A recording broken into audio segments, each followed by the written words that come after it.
The difference between the living and the non-living.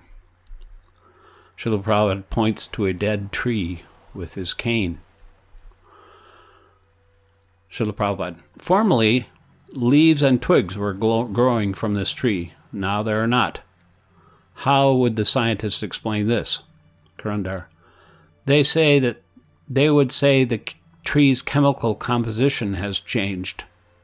Srila Prabhupada, to prove that theory, they must be able to inject the proper chemicals to make the branches and leaves grow again.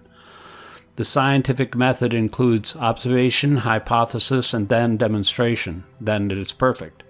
But the scientists cannot actually demonstrate in their laboratories that life comes from matter. They simply observe and then speak nonsense. They're like children.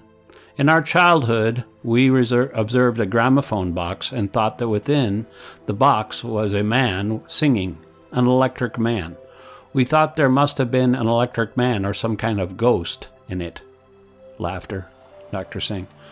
One of the popular questions that arises when we start studying biology is, quote, what is the difference between a living organism and that which is not living, end quote.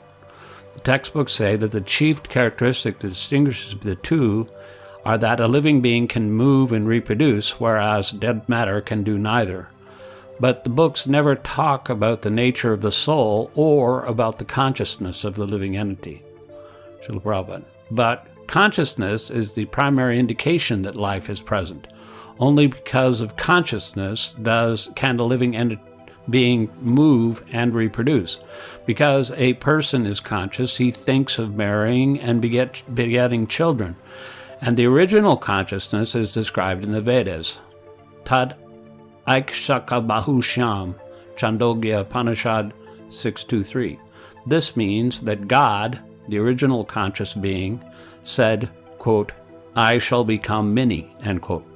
Without consciousness, there is no possibility of byproducts.